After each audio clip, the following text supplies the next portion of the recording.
Hello friends, how are you? I hope you are all fine there at home. And let's begin our teaching. And today I am going to discuss a poem from our textbook, English textbook, Unit 5, Read 2, No Men Are Foreign. આજે poem જે છે એકદમ નાની છે, બરાબર છે, અને સરળ શબ્દોમાં આપણને એક મસ્ત મજાનો મેસેજ આપી દે છે. Even if we read the title of the poem, No Men Are Foreign, we can understand a bit of the idea. જો ટાઇટલ વાંચીએ તો પણ આપણને ખબર પડી જશે કે આઈડિયા શું છે. That no men are foreign. Foreign means વિદેશી અથવા તો અજાણ્યું. પણ શું કીધું છે? No men are foreign means what? તો no men are foreign means nobody or no person on the earth is unknown, strange or belongs to another country. This poem is trying to convey the message of universal brotherhood. કે શું કહેવા માંગે છે કે આ વૈશ્વિક ભાઈચારો તો આપણને જોવા જઈએ તો આપણી ભારતીય સંસ્કૃતિ જે કદાચ one of the most ancient cultures, જે સૌથી પ્રાચીન સંસ્કૃતિમાંની એક છે, our Indian culture, and it deals with the message, the same message that can be conveyed, that is conveyed through the poem. કે જે ભારતીય સંસ્કૃતિ જે મેસેજ વિચાર સાથે ઉભરતી આવેલી છે, કઈ છે? તો વસુધૈવ કુટુંબકમ, મતલબ કે આખી ધરા કે પૃથ્વી એક કુટુંબ સમાન છે. તો આ ભારતીય જે એક વિચારધારા છે, આખા વિશ્વને એક કુટુંબ તરીકે દર્શાવવાનું, તો તે જ વિચારધારા કદાચ આ પોએમમાં દર્શાવેલી છે, બરાબર છે. But exactly what happens that because of very silly reasons, people and countries are fighting against each other and not only destroying the green planet but also betraying ourselves. પણ શું થાય છે કે નાના નાના કારણો સાથે શું થાય છે કે દેશો કે વ્યક્તિઓ એકબીજા સાથે ઝઘડે છે અને પછી શું કરે છે કે આ ધરતીને તો બગાડે જ છે, પણ એની સાથે પોતાને જ એ લોકો દગો આપી રહ્યા છે, બરાબર છે. તો બહુ વાત નથી કરતા, આપણે પોએમ તરફ જઈએ છીએ. તો through this poem the poet wants to remind the idea of universal brotherhood and equality, and we should leave war and hatred. તો શું કહે છે કે પોએમ દ્વારા આપણને યાદ અપાવવાનો પ્રયત્ન કર્યો છે કવિએ કે જે વૈશ્વિક ભાઈચારો, વસુધૈવ કુટુંબનો વિચાર છે, એકતાનો વિચાર છે, યાદ અપાવે છે અને યુદ્ધને છોડવાની વાત કરે છે. So let's discuss the poem No Men Are Foreign and try to understand the great idea in the poem. તો ચાલો તો વાંચીએ છીએ આપણે પોએમ. તમારે નોટ ખોલવી અને ટેક્સ્ટબુક પણ ખોલવી, અને કારણ કે એમ તો અહીંયા છે જ, પણ તમે ટેક્સ્ટબુકમાં કંઈ નોટ કરવું હોય તો કરી શકો એટલા માટે, બરાબર છે. તો વાંચીએ છીએ. ટાઇટલ તો જોઈ ગયા, નો મેન આર ફોરેન. તો જોઈએ. Remember, no man are strange, no country is foreign. Beneath all uniforms, a single body breathes like ours. The land our brothers walk upon is earth like this, in which we all shall lie. મિત્રો, એક વાત કરી લઉં કે આ જે poem જે છે એનું જે બેકગ્રાઉન્ડ જે હોઈ શકે, એક વોર, યુદ્ધ પણ છે આમાં, થોડુંક યુદ્ધને પણ ધ્યાનમાં રાખીને વાત કરેલી છે થોડી, એટલા માટે અહીંયા થોડુંક યુદ્ધના શબ્દો જ્યાં તમને મળશે, યુદ્ધ સાથે જોડાયેલી બાબતો પણ જોવા મળશે, બરાબર છે. તો થોડોક ખ્યાલ આવશે. તો પોએટ આપણને એડ્રેસ કરે છે કે remember, keep in your mind, યાદ રાખો શું? નો મેન આર સ્ટ્રેન્જ, કોઈ પણ વ્યક્તિ સ્ટ્રેન્જ, અનનોન, અજાણ્યો નથી, મતલબ આપણે બધા સરખા છે. We are equal. No countries foreign, કોઈ પણ દેશ વિદેશ નથી.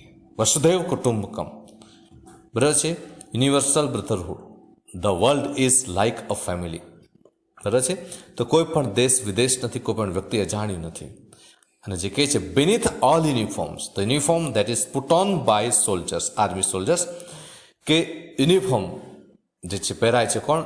જે સૈનિકો. તો એ યુનિફોર્મની નીચે અંદર શું છે? a single body breathes like ours, so there is also the same body as we have. We too have, or a person here, or a soldier here has two hands. The soldier in opposite country has two hands. આપણે બે હાથ છે, તો ત્યાં વિદેશીના પણ બે હાથ છે. Means bodies are same, body તો સરખી જ છે. Means we are equal. Indirectly the poet trying to say that we all are equal. A single body breathes like ours. કે યુનિફોર્મની નીચે તો આપણા જેવું જ એક શરીર શ્વાસ લઈ રહ્યું છે. The land our brothers walk upon is earth like this. See that the land our brothers, જે શું છે કે જે આપણા જે ભાઈઓ છે, but here who brothers? The soldiers of enemy countries. Here the poet considered them our brothers. કે જે વિદેશની ધરતીના વિદેશી સૈનિકો છે તે પણ આપણા ભાઈઓ છે. Where do they walk? Where do they live?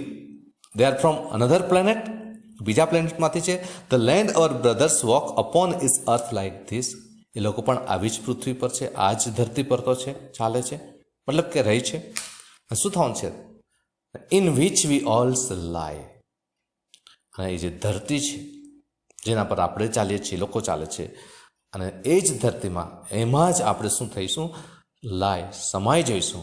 મતલબ after that we will be buried under the earth. મૃત્યુ પછી આપણે એક જ ધરતીમાં આપણે સમાઈ જવાના છે, સૂઈ જવાના છે. પછી યુદ્ધ શું કામ? બરાબર છે, ખ્યાલ આવે છે ને? થોડુંક with a very heavy message, but great message in simple words. પછી શું કહે છે? They too aware of sun and air and water. કે શું કે એ લોકો પણ સન આપણને એ લોકોને અલગ છે, ત્યાં પણ સૂર્ય છે, આપણે પણ સૂર્ય એક જ. We all have the same sun, air, we breathe the air, the same air they too breathe. And water, they do need water. એ લોકોને પણ પાણી છે, એ લોકોને પણ હવા, એ લોકોને પણ સૂર્ય, એ બધું જ છે. And are fed by peaceful harvest. અને જે કહે છે fed by peaceful harvest.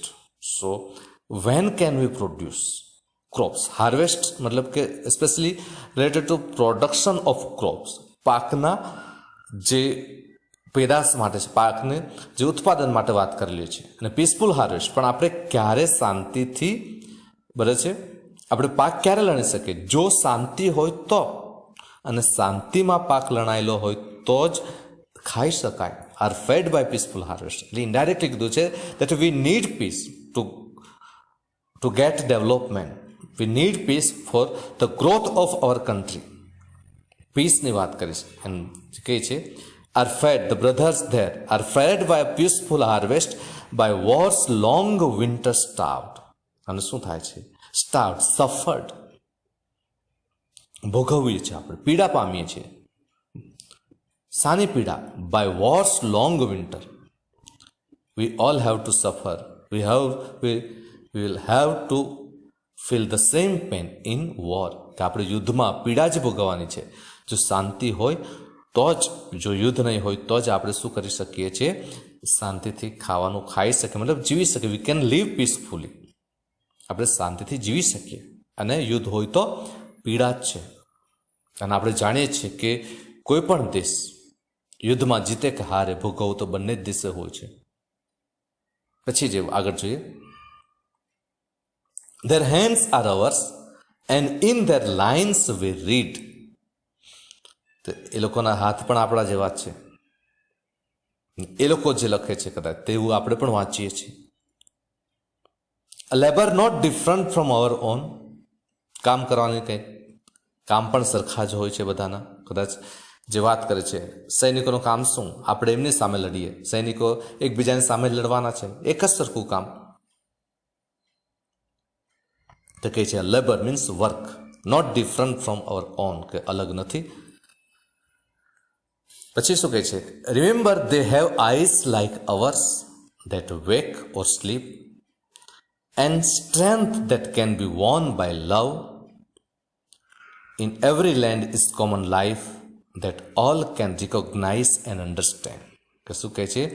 They have eyes like ours. આ ઇક્વાલિટી બતાવે છે. સિમ્પલ, કે આંખોમાં કંઈ તફાવત છે નથી, કે એમની આંખો ને આપણી આંખો સરખી છે. that wake મતલબ જાગવું અને સ્લીપ સૂવું. આપણે જે the same activities are done there as we do here. એવી જ એક્ટિવિટીઝ ત્યાં કરવામાં આવે છે જે આપણે અહીંયા કરીએ છીએ. એ ઇનડાયરેક્ટલી કહે છે એમની આંખો અને આપણી આંખો સરખી જ છે. And strength that can be won by love, અને પ્રેમથી જીતી શકાય છે. સ્ટ્રેન્થ, પાવર, શક્તિ, કેમ નહીં? We can win people by લવ. બરાબર છે, પ્રેમથી પણ જીતી શકાય છે. શું લોકોને જીતવું યુદ્ધ જ જરૂરી છે? તો તે કહે છે. બીજું શું કહે? In every land is common life, અને દરેક જગ્યાએ એક સિમ્પલ કોમન સામાન્ય જિંદગી જીવાય છે. That all can recognise and understand. તો શું બધા જ સમજી શકે છે, જાણી શકે છે શું કે દરેક જગ્યાએ એક સિમ્પલ સામાન્ય જિંદગી ચાલે છે, જીવી રહી છે. અને તેમ છતાં શું થાય છે? યુદ્ધને લડવાનો પ્રયત્ન કરવામાં આવે છે. આગળ જોઈએ. Let us remember whenever we are told to hate our brothers, it is ourselves that we shall dispossess, betray or condemn. તો શું કહે છે? Let us remember, let's keep in mind that whenever we are told to hate, whenever we are informed to hate or dislike our brothers, કે જ્યારે પણ આપણને કહેવામાં આવે છે આપણા ભાઈઓનો તિરસ્કાર કરવાનો. Here brothers can be the soldiers of enemy country, કદાચ જે સૈનિકો હોય, જે વિદેશના દુશ્મન દેશના સૈનિકો હોય. પણ જ્યારે એમને તિરસ્કાર કરવાની વાત કરવામાં આવે છે, કે એમને તિરસ્કાર કરવાની વાત કરે છે, કોણ કરતા હોય? Generally those selfish people who are just trying to get advantages of the war. કે શું એવા લોકો જે લોકોને યુદ્ધથી ફાયદો થતો હોય એવા લોકો જ આવું કરવા કહે છે કે તમારા જે ભાઈ છે એને શું કરો? તિરસ્કાર કરો. હેટ ધેમ, કિલ ધેમ. પણ શું થાય છે? જ્યારે આપણને કોઈકને તિરસ્કાર કરવાનું કહે છે ત્યારે શું થાય છે? It is our selves that we shall dispossess, કે વી લોસ સમથિંગ. આપણે ગુમાવીએ છીએ કંઈક, આપણે જ કંઈક ગુમાવીએ છીએ. બરાબર છે? કે જ્યારે આપણે આપણા ભાઈઓનો તિરસ્કાર કરવા માટે આપણને કોઈ કહે છે ત્યારે આપણે જ કંઈક ગુમાવીએ છીએ, આપણામાંથી જ આપણું જ કંઈક ગુમાવીએ છીએ. બિટ્રે, આપણે દગો કરીએ છીએ, છેતરીએ છીએ. બરાબર છે? આપણને જ છેતરીએ છીએ, બીજાને નથી છેતરતા. Betray, be disloyal to someone but home to us. આપણે આપણને જ ડિસલોયલ બનીએ છીએ. બરાબર છે? અને કંડેમ, આપણે જાતે જ આપણી પોતાની ખામી કે વાંક કાઢીએ છીએ એમાં. ક્યારે? આપણે બીજાનો શું કરીએ છીએ? બીજા મતલબ આપણા ભાઈઓ જે છે એમને તિરસ્કાર કરવાની વાત કરે છે ત્યારે. Remember, we who take arms against each other, it is the human earth that we defile. કે યાદ રાખો કે આપણે જે લોકો શું કરે છે, હથિયાર, આર્મ્સ એકબીજા સામે લઈને ઊભા થઈ જશે ત્યારે શું કરે છે? આપણે શું કરે છે? ઇટ ઇઝ ધ હ્યુમન અર્થ. આ જે ધ ગ્રીન પ્લેનેટ જે છે, ધરતી છે, એને આપણે શું કરીએ છીએ? સ્પોઇલ કરીએ છીએ, નાશ કરીએ છીએ, પોલ્યુટ કરીએ છીએ, એને પ્રદૂષિત કરીએ છીએ. ખબર જ છે યુદ્ધનું પરિણામ શું હોઈ શકે છે. બરાબર છે? એમાં કંઈ કહેવાનું હોતું નથી કે જ્યારે પણ યુદ્ધ થાય છે ત્યારે માત્ર એક જ દેશને હાનિ કે નુકસાન કે ફાયદો થતો નથી, બંને જ દેશને નુકસાન થાય છે. એની સાથે ધરતીને પણ, આજના યુદ્ધો તમે જોઈ શકો છો કે ધરતીનો પણ નાશ કરી જ નાખે. તો આપણે યુદ્ધ કરવા માટે હથિયાર લઈશું ત્યારે આપણામાંથી જ આપણનો જ કોઈકનો નાશ કરી નાખીશું. કહે છે, our hells of fire and dust outrage the innocence of air that is everywhere our own. જે આપણી જે છે અંદર રહેલી આગ જે છે તે, બરાબર છે? જે આપણી અંદર રહેલી જે આગ જે છે તે શું કરે છે? આગ, બદલાની આગ. અને કેવી? હેલ્સ ઓફ ફાયર, મતલબ જે હેલ્સ નર્ક થાય છે, નર્ક અથવા તો બીજાને દુઃખ પહોંચાડવાનું, તો એવી જે આગ છે. એન્ડ ડસ્ટ, તે શું કરે છે? What does the fire and dust that is in our hand, the fire of hatred or dislike જે છે તે શું કરે છે? Outrage the innocence, break the innocence, violate the innocence, કે તોડી નાખે છે. જે નિર્દોષતા છે એને ભંગ કરે છે, એને ડહોળી નાખે છે.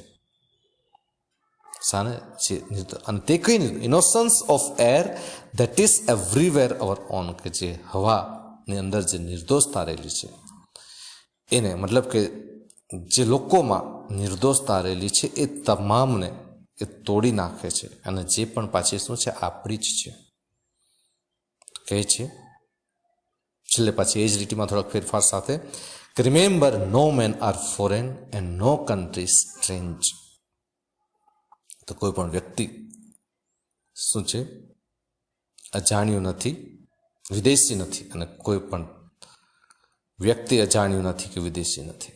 તો અહીંયા પોઈમ અટકું છું. આની સાથે મને એક જે કાવ્ય યાદ આવે છે કે જે રિફ્યુઝી મૂવી હતું, એમાં તમે કદાચ ગીત સાંભળેલું જ હશે કે જે 2-3 શબ્દો છે બરાબર છે, પંછી નદિયા ઓર પવન કે જોખે કોઈ સરહદ ના ઉન્હે રોકે. આખું ગીત સાંભળજો, આખું નહીં પણ એના 2-4 શબ્દો છે જે આપણને આખો મેસેજ આપી જશે કે સરહદ તો આપણે માનવીએ જ બનાવી છે, અને એ સરહદના લીધે જ માનવીને નુકસાન થાય છે. એ જ રીતે તમે એક બીજું જે છે બોર્ડર મૂવીનું એન્ડમાં જે ગીત આવે છે, એમાં પણ જે ગીતમાં એણે જે દુશ્મન જે છે એને પણ ભાઈ કહીને બોલાવે છે. તો આ જ બાબત અહીંયા સિમ્પલ વર્ડ્સમાં કહેવામાં આવી છે કે જે યુનિવર્સલ બ્રધરહુડ, વૈશ્વિક ભાઈચારો, ઇક્વાલિટી, આપણે સમાન છીએ બરાબર છે, આપણે એક છીએ, એનો જે એક મેસેજ બતાવવાનો પ્રયત્ન કર્યો છે. એને આજે બહુ જ જરૂર છે, તે મેસેજને સમજવાનો પ્રયત્ન કરીએ. ઓકે, આની સાથે પ્રશ્નો આપેલા છે, એ તમારે લખવા. Thank you.